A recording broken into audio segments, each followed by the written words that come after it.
Bienvenue sur Africa 24 dans cette nouvelle édition du 12-15 au sommaire de l'actualité. À 4 jours des élections générales en République démocratique du Congo, les regards sont tournés vers Brazzaville. Ce mercredi, les pays voisins de la République démocratique du Congo se réunissent dans la capitale congolaise sur fond d'inquiétude sur le déroulement des opérations de vote.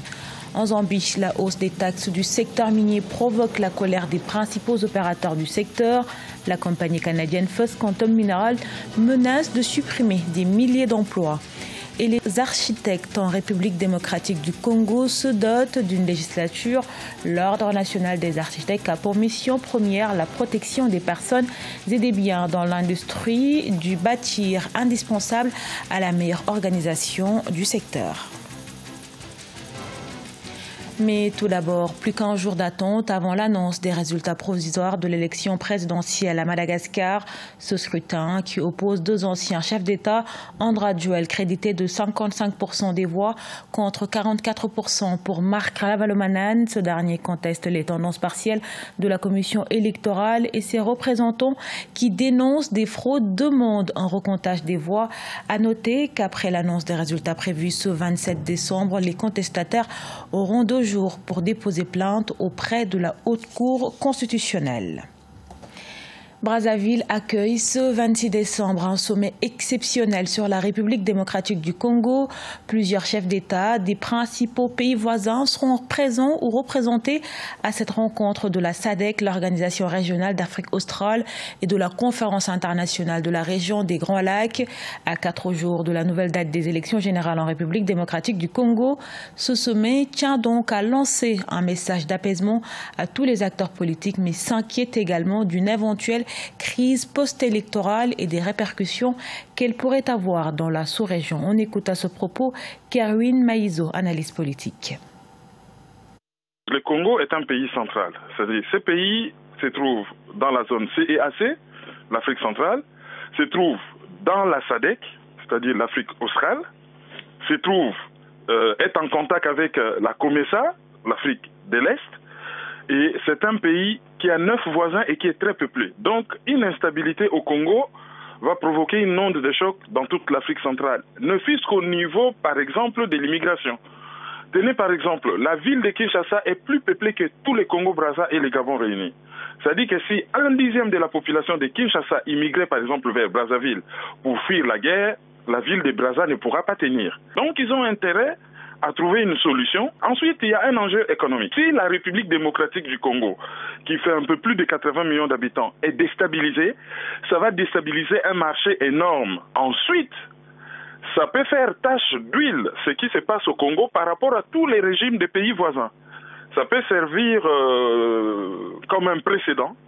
Tous ces pays qui ont eu, pour certains, des élections chaotiques, ne veulent pas qu'au Congo, qu'on aboutisse à une solution, par exemple militaire, qui peut faire des émules.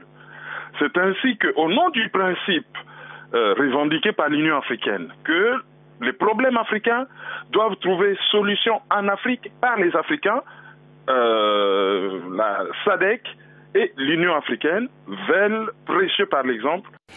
Le gouvernement libyen appelle à lever l'embargo international sur les armes, une mesure nécessaire afin de renforcer la sécurité du pays, selon Mohamed Sayala, le ministre des Affaires étrangères, dont le cabinet a été victime ce mardi d'une attaque terroriste. 3 personnes au moins ont été tuées et 21 autres blessées, selon les autorités, dans cette attaque revendiquée par le groupe État islamique. En réponse à la menace d'une éventuelle hausse des taxes du secteur minier, la compagnie First Quantum Minerals menace également à son tour de supprimer des milliers d'emplois en Zambie. La décision du gouvernement zambien attise ainsi le conflit qui l'oppose aux entreprises du secteur qui génère plus de 70% des recettes de devises du pays. Aïssa Tobari et Razela Chakonte.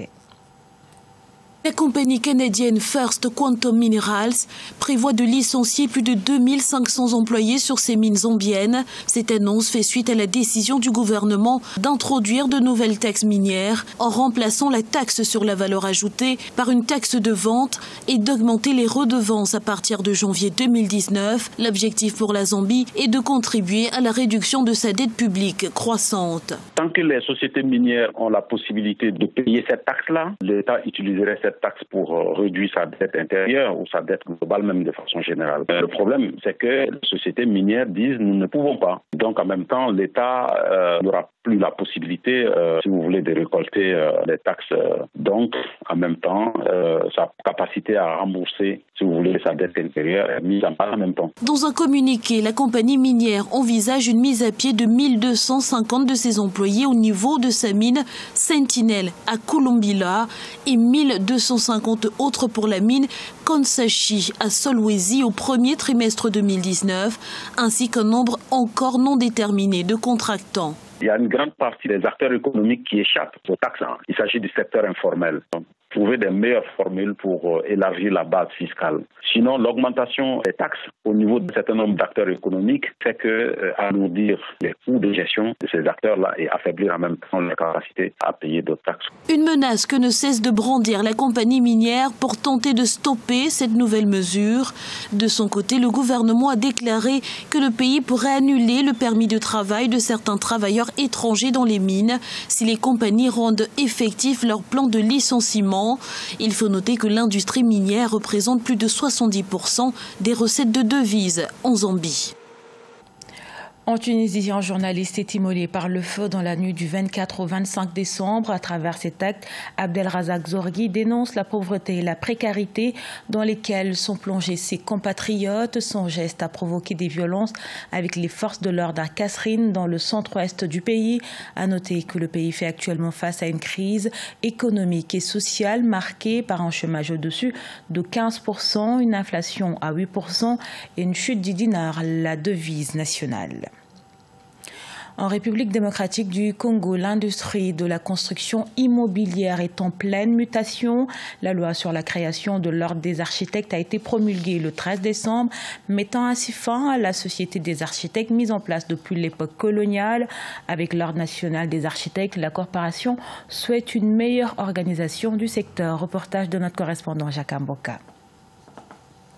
Construction anarchique, mauvaise architecture, le domaine de la construction immobilière et de l'urbanisme fait face à plusieurs défis en République démocratique du Congo. La problématique, c'est surtout l'absence d'un imposant instrument juridique pouvant accompagner l'exercice des professionnels de ces secteurs. Dans le souci d'organiser cette industrie, l'Ordre des architectes du Congo a été créé avec la promulgation par le chef de l'État de la loi en la matière. Promulguant officiellement la loi sur l'organisation et fonctionnement de l'Ordre national des architectes, ces cadres offrent à la République démocratique du Congo un outil de haute facture qui est l'Ordre national des architectes. En République démocratique du Congo, les dégâts dans le domaine de la construction sont comptés par milliers. Écoulement des maisons, construction sur les terrains non adaptés, des routes mal construites, nombre de failles qui exhibent les faiblesses de ces secteurs. Donc cette fois-ci, l'Ordre aura aussi pour mission de contrôler, de surveiller tous les plans qui vont au ministère de l'Urbanisme pour obtenir l'autorisation de bâtir. Donc il y a des mesures vraiment que nous allons mettre en place pour que cela ne puisse pas nous échapper. La loi sur la création de l'Ordre des architectes du Congo a été promulguée le 13 décembre 2018. Elle met ainsi fin à la Société des architectes du Congo en vigueur depuis l'époque coloniale.